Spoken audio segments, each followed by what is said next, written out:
Welcome, everyone. My name is Ken Lebo. I'm the founder and CEO of InsurTech Express. And today we're starting a new webinar series called Blending the Art of Management with the Science of Data to Supercharge Your Performance. And today's topic is Demystify AI and Boost Your Business Results. So we're going to dive into some AI topics, sculpting the insurance function spanning distribution, operations, underwriting, finance, and claims. So you should gain some invaluable knowledge from our esteemed panel today of industry leaders who are shaping the future of InsurTech and discover how AI-driven solutions are transforming operating models, enhancing risk assessment, advancing algorithmic modeling, and fostering a data-driven culture. So with that being said, let's do some introductions. So can each of you guys briefly introduce yourselves and explain your role in your respective organization? Good morning. I'm Nirav Dugli. I'm the founder and CEO of Spinnaker Analytics, and we have been in the insurance space for more than 25 years across life, EB, PNC, carriers, and brokers, along with wealth advisory and other financial services. We have over 15 AI solutions that we've deployed across multiple countries and multiple clients. And fundamentally, we demystify AI. And that's what I'm here today to shed some light on. Thanks, Ken. I'm Bob Klein. I'm a part owner and head of distribution of Vibe Insurance Services. I've been in the market for about 38 years, 30 of which have been in distribution, kind of building and then running sales and distribution forces for carriers. And I've had the opportunity to work with Nirav at a couple of stops along the way. So looking forward to the discussion. Fantastic. So let's start out by talking about strategic integrations. What strategies have you found most effective in integrating AI and data science into traditional management practices? Who wants to take that first? I'll take that first, and then Bob, you can strike me down if I get it wrong. I think the most important thing in the strategy is what is the business problem? What is the business priority that we're trying to achieve? So you need to first start with hypothesis in a very scientific way. Here are three things we need to figure out. And then understand what information would be needed, and that in turn will reveal the right AI solution that you would need to deploy. As Mark Twain said, it's not what you don't know that gets you into trouble. It's what you know for sure and just ain't so. And I think hypotheses help us along the way. Bob? Yeah, I support you on that, Nirav.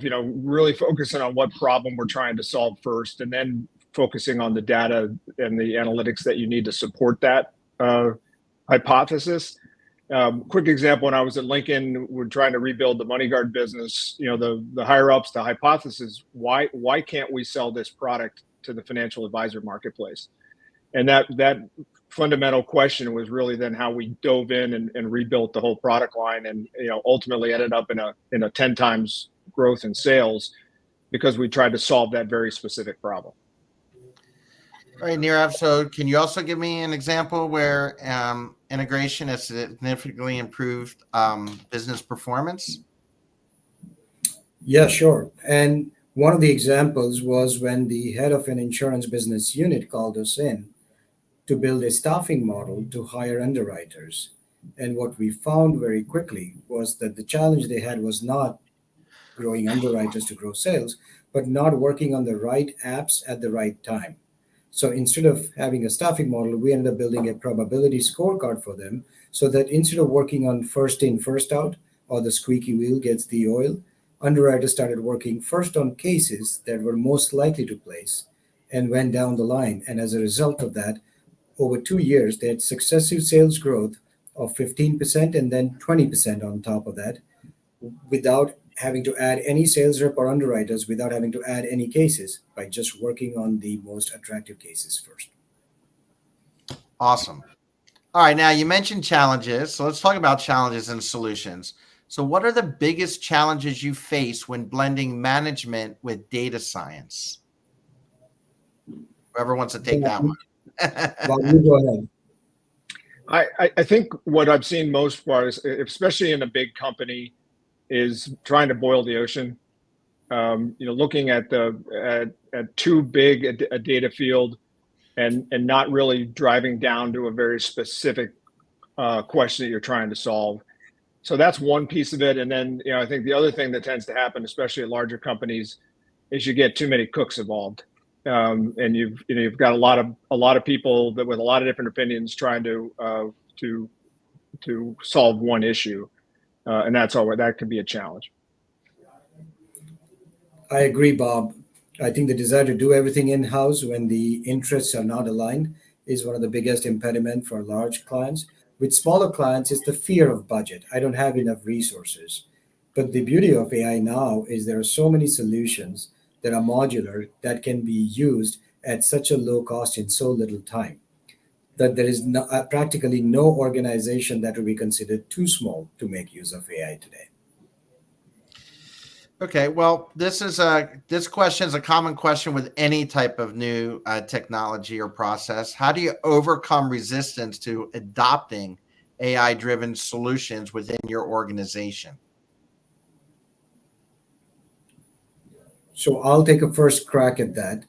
I think, regardless of the size of the organization, folks who are responsible for delivering on top line or on profitable portion of the business are they see the value of AI very quickly when you demonstrate it. It's not about talking, it's about showing specific examples and results.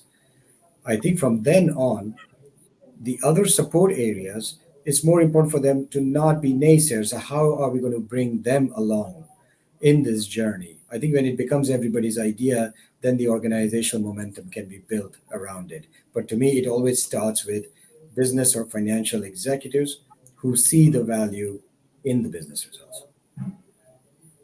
I'll build on that a second with an example. On the wholesale side, distribution, wholesalers often talk about their job as being an art.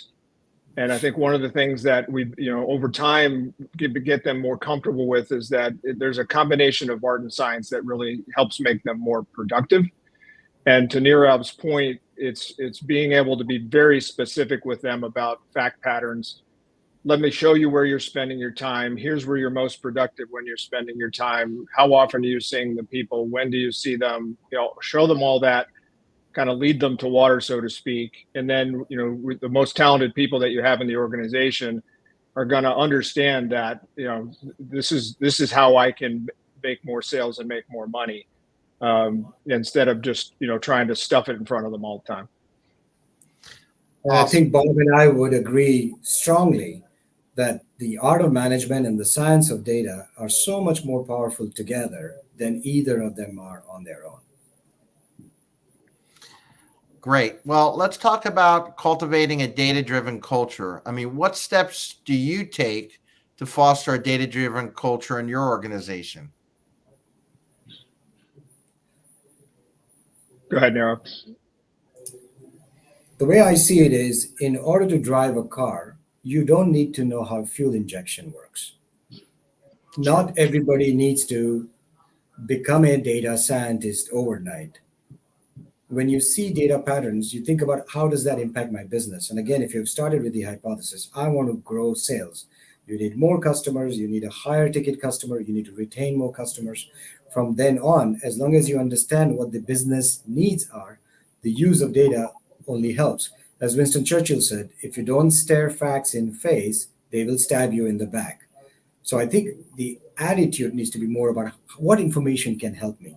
I don't think we need to boil the ocean, to Bob's point, nor do we need to understand every single technique.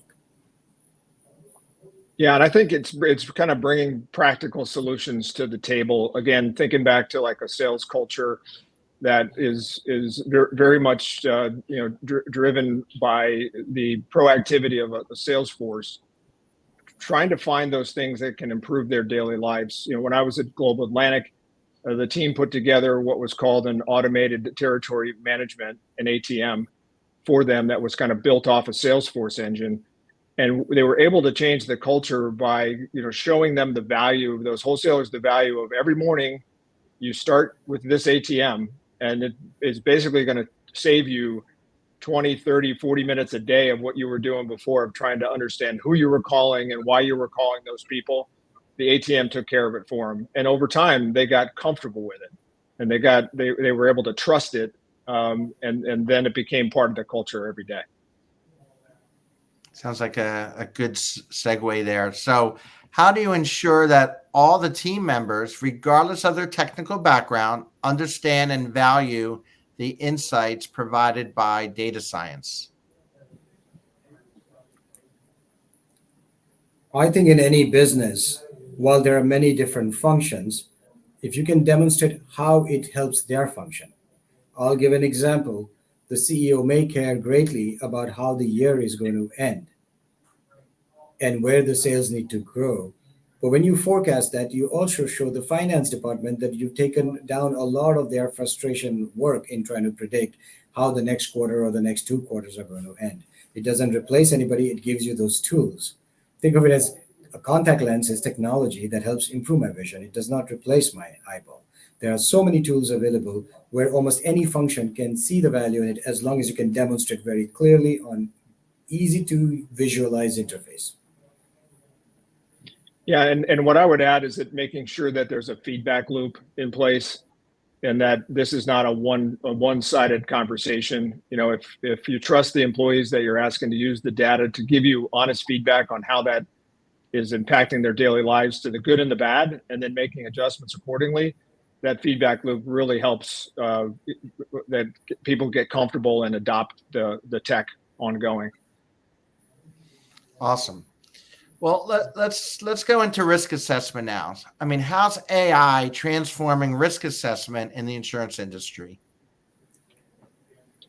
One of the things that I've seen quite a bit is the challenge with flow business. All carriers struggle with that, and the carriers and also the distributors, where smaller size cases that are important to customers, that we can get that in place for them. But up until the last 5 to 10 years, they had still had the same manual processes that were put in place for high net worth and larger premium cases. And with AI coming in, and the decision engines that have now been in place, allowing most of that business to go straight through. And now you've been seeing in the last few years, older ages, higher face amounts that are going through those engines, I think are allowing us in the industry to serve more customers more effectively, and have the carriers be more comfortable that there's profitability to be made on those smaller cases, and not having to shy away from them like they were for a while. That's a great example, Bob. And I'll kind of provide 3 pieces.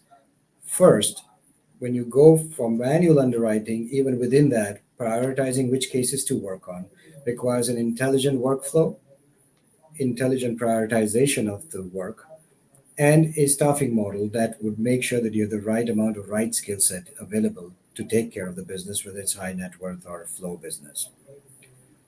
The second part is that the automation of underwriting rules, like Bob said, has escalated. And now, third piece within that is interpretation of the data, not only the aggregation of data, but also interpretation of it. As we move steadily towards electronic health records, as we have more wearables whose data can be captured for your lifestyle, we're working with a care facility where we're looking at morbidities and comorbidities 20 years out, 30 years out. All of that allows you to do micro segmentation in terms of risk assessment and on the actuarial side, and hence micro pricing. And this should really allow people to be able to get the coverage they need in the most time effective and cost effective way. So are there any other case studies you want to quote where AI-driven risk assessment led to improved outcomes? So we were working with a medical stop loss company where we could use both medical information as well as non-medical information and show what the outcome would be. We worked with a life carrier where we tested their own in-house built algorithm to show how the risk assessment was about the same as what a manual underwriting process would have created. This allowed folks to use data, use AI engines to process cases and do the risk assessment much, much faster and equally, if not more accurately. So those are the two examples that come to mind. Okay. All right. So let's go into some algorithmic modeling. It's a mouthful. What role does algorithmic modeling play in your business processes? So I'll go first, Bob, then you can take over from there. It used to be that robotics was nothing but Excel macros and merely repetition of what we were doing in terms of manual work effort. Where we are moving to now is where the algorithm does a better job of predicting than we can understand, and the proof remains in the pudding. As these algorithms start getting better, you people are used to chat GPT and how wonderfully somebody can write an email pretending with the president of a country. That's a lot of text. Where AI is going next is better understanding of the data and figuring out what is relevant and what is useful to solving a specific problem. So even as a user, there is greater customization that's happening in AI that we're going to start seeing over the next 12, 18, 24 months. Yeah, and I've seen it on the content side as well, Nirav, with Chat GPT, where in our new business, we're trying to be more proactive on social media and provide content. The ability for us to leverage Chat GPT to get the basis for the content in place, and then be able to correct it and summarize it and get it out to people, just as dramatically increase the amount of activity we can have in that space. Okay. So, how do you balance the need for complex models with the need for interpretability, which I assume stands for interpretation or predictive, and transparencies? Bob, you want to take a crack at that one? No, I think I'll punt that one to you, Nirav. That doesn't sound like a sales guy response. No. Okay, I'll try to answer that without using too many numbers. Again, if we go back to what is the business objective, related to that, you look for the relevant data where insights will help you take specific business actions. But far more important than that, even when you have an algorithm that is ingesting the data and interpreting the data, I'll give a simple example: documents, contracts, commission contracts, contingent commission contracts, broker bonus programs. AI can be used effectively to not only ingest those documents, interpret not only the tabular and quantitative information, but even qualitative and textual information that Bob was referring to. And so AI can simplify your understanding of the contracts, what changes in your business as a result of that, and as a result, will also do a much better job of forecasting what your commission would be. When you look at that, what do you do with it? You do need to move some business. You may need to put in place some management processes. And 3 months later, you got to look at the results. As Winston Churchill again said, no matter how brilliant a strategy, you should occasionally look at the results. Yeah. See, so I just want to make a comment for, since Bob talked about sales guys. I mean, even in your commission accounting that affects paying advisors and agents, AI can or is playing a role. So we're seeing it in every department, which is amazing. All right. So let's talk about some digital transformation, Nirav. I mean, how can organization measure the success of their digital transformation initiatives? So I'll be happy to answer that. Just one interruption, Ken. It looks like there are quite a few questions that are coming in the comments box, Okay. and I will briefly speak about this again. Robust planning, tracking, and Yeah. reporting, regardless of technology, in any transformation, digital or otherwise, is extremely important. For a manager to bridge the gap between science and leadership comes down to number one, don't panic. There's no fear of missing out. AI tools are ready to help you. You can act now. You don't have to commit $3 million in 3 years and set up a 300 people team. You can start using AI right now. But again, I would go back to what is the business objective you're trying to accomplish?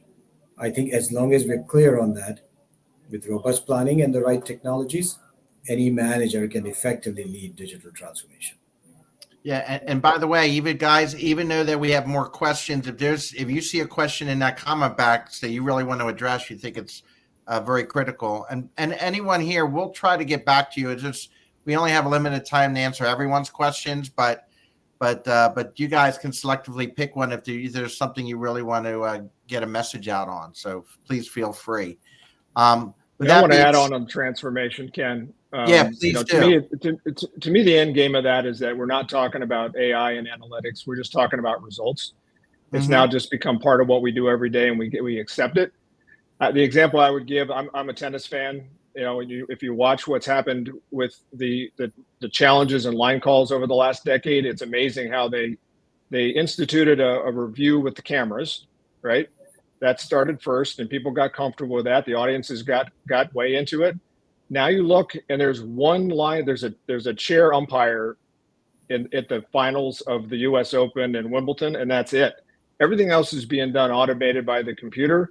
There's no arguments of lines. Everybody accepts it, and it's even gotten to the point where when the computer makes the line call, they do different voices for different lines people, and it's gotten that ubiquitous within the tennis community. I think, to me, that it's the end game with our business as well, with the AI and the analytics, is we just get comfortable with it's the way it's improved our daily lives. We understand how it works for us, but we don't have to acknowledge it day in, day out of what's AI, what's not.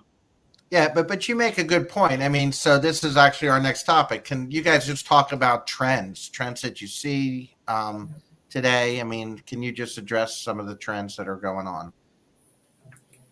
So I'll start on that briefly, and then maybe Bob you can, and then we can answer some of the questions as well. As I mentioned, ChatGPT 3.5 was more of a people pleaser. When you get to 4.0, it has developed a few more capabilities, but all of these are essentially large language models.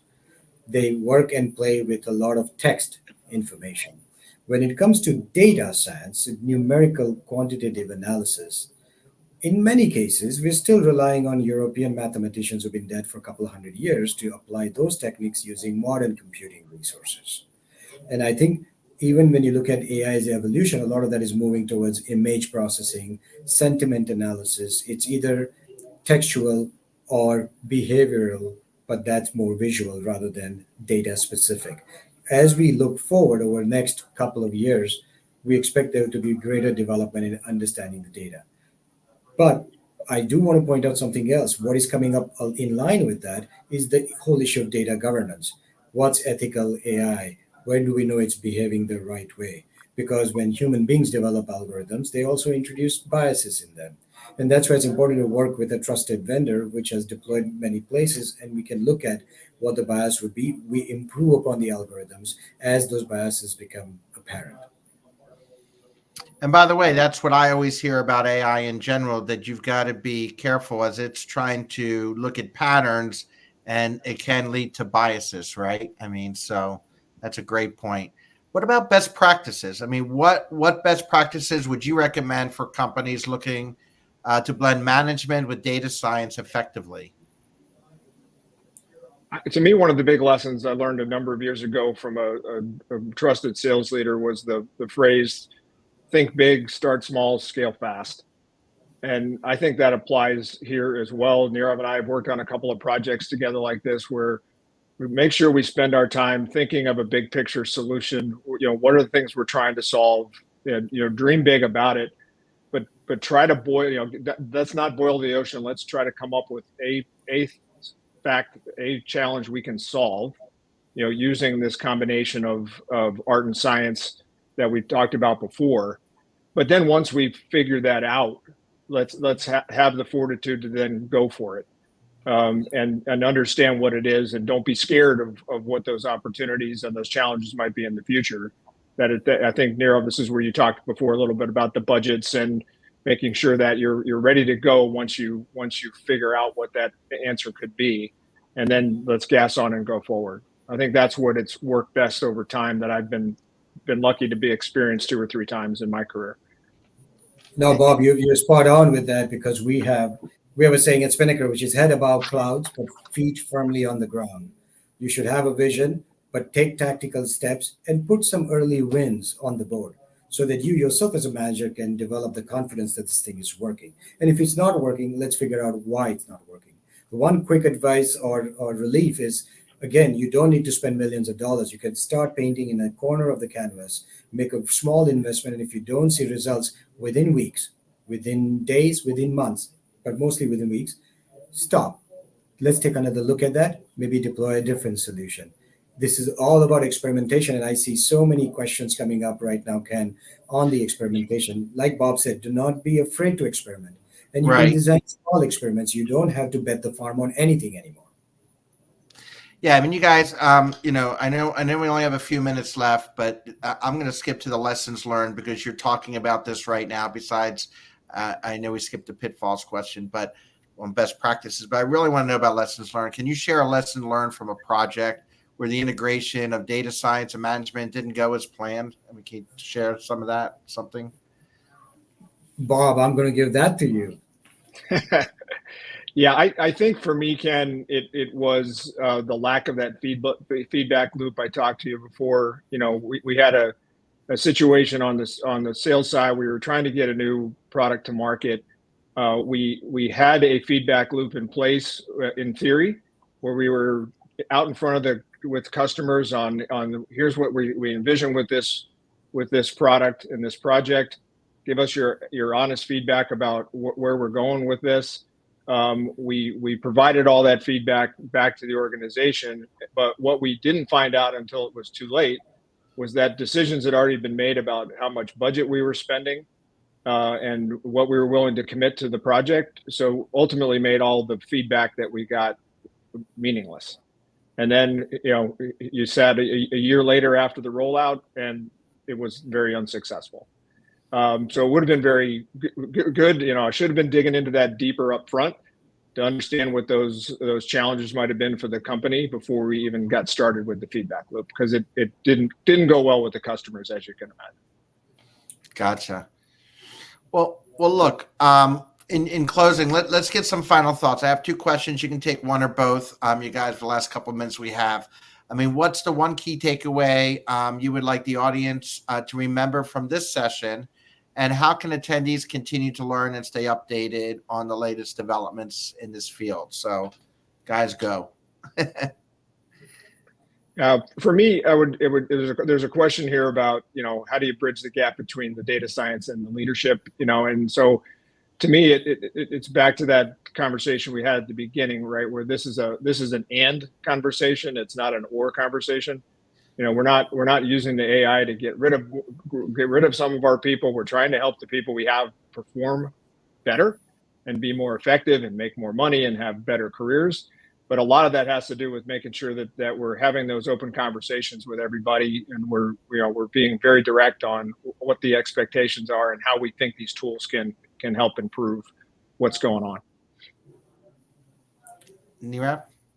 And I'd add to that, one of the areas we do AI, but we find it useful, very helpful when we engage with vendors of AI tools and solutions. When we get a cold call saying we can help you improve XYZ, if that's an area of interest to us, we take that call. Nobody has to sit through a 1 hour demo. If it's not working for what you're looking for in 15 minutes, you can cancel that out. It's a very, very low investment, but we often find ideas and opportunities completely coming out of the left field because of that. If managers can create a little bit of time, instead of spending 2 weeks going to conferences or 3 days going to conferences, spending a lot of money, there's a lot of inbound sales that is continuing to happen. Be slightly open-minded to that.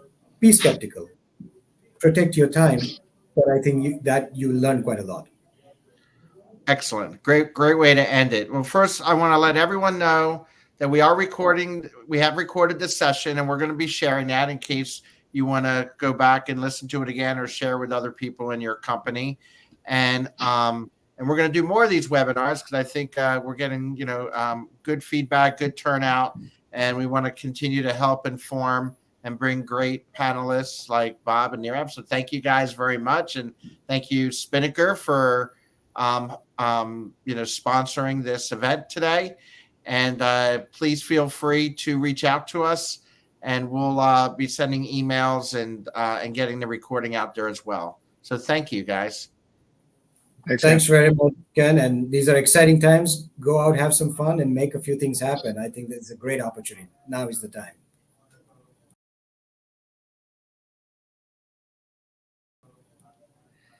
Excellent. Bye.